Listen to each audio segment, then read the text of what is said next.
1,000 years ago, on the moon goddess used to live blissfully. With her serenity, the moon goddess used to express her imaginative nature by knitting clothes. This was her favorite hobby everyone was fond of. Her appreciation of her calmness became so exploded that the mother of the sun god decided to ask her hand for her son. As she thought, she might be able to soothe her son with her personality.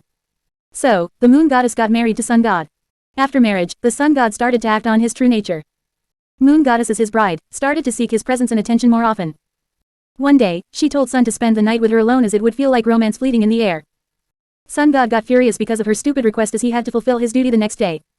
He answered her back, I don't have any time for your stupid fantasies. My job is not as easy as your knitting clothes. Moon goddess felt a little bit hurt hearing tantrums about her favorite hobby. She told, I didn't get much time to spend with you. Sun said to her, it's not that important. I don't have any time for all this anyways. Hearing that, Moon goddess started feeling dark emotions, her eyes filled with tears. Sun god went to sleep without showing his wife any empathy. Moon goddess wasn't a very good cook. The meal she prepared always had a middle-class taste, but it couldn't have been thrown away either. Her husband was getting bitter about the meal he got every day. One day, when at the time for breakfast, the moon goddess was still sleeping carelessly. Getting delayed for a meal, the sun god became impatient and threw water on the face of his sleeping wife and started screaming. The moon goddess got up from sleep trembling in fear of her husband's wrath. He shouted, are you here to sleep all day in pleasure? She replied, sorry, I overlooked the time. Sun god punished her to prepare the next 3 days' meals in the coal kitchen with naked hands. And said, from now on, you will remember your every duty. One noon, the moon goddess was exhausted from her daily chores and sat in her room. The sun god entered and saw her in a disgusted state of sweat and full of dust. Sun god expressed dissatisfaction about her looks and told her that she was not meeting the criteria of a good wife. He forced her to wear gorgeous clothes and heavy jewelry, telling his wife shouldn't look like a maid. Changing her style, the moon goddess started to feel less comfort and freedom. She was sensitive to her mother-in-law's behavior too. One day, she found a wounded deer yearning in their garden. She took the deer and healed it with her hands and medicines.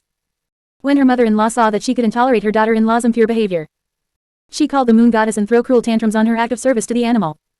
She ordered her daughter-in-law to be more decent and obedient in her household chores.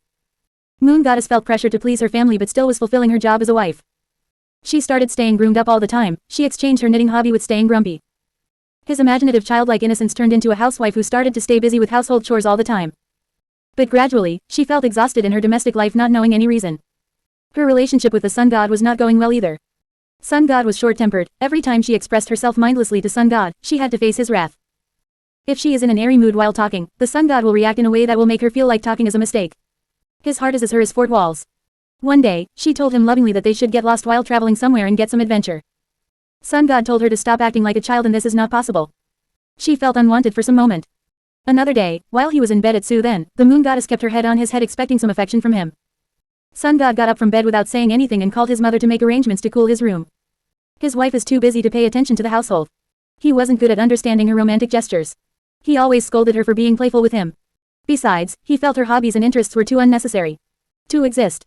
He caged her into the limit of a housewife's duties and acted like a strict husband if she didn't behave properly according to his wish. Soon, the moon goddess started to lose her beauty and inner healing powers, as she deceived her true nature in the greed of the status of a wife and daughter-in-law. She started having stains on her white body, but her family ignored her problem like they never existed. Soon she lost her sanity to fulfill her duty. Her in-laws ignored her seeing her condition. She became a member of a family that didn't matter anymore. She went to a cosmic witch to heal. The witch told her she need to stay in a cold place alone to heal from this terrible disease. Her husband's place is too hot for her. It will be harmful for her if she stayed there. She couldn't stay with the sun god in that state anymore. She returned to her moon world. At first, her community embraced her with grace. But as soon as they realized she only came here to return to her husband, they started looking at her as someone tainted. As people of the moon world, saw Sun as someone barbaric and evil. They stopped giving her the healing air from their souls. So, the moon goddess lost the cure for her disease from her world. Soon, her whole body turned black and full of terrible spots and holes. After that, she became a tainted outcast in the colony who everyone hated. That's why we see the dark ugly scars on the moon every night.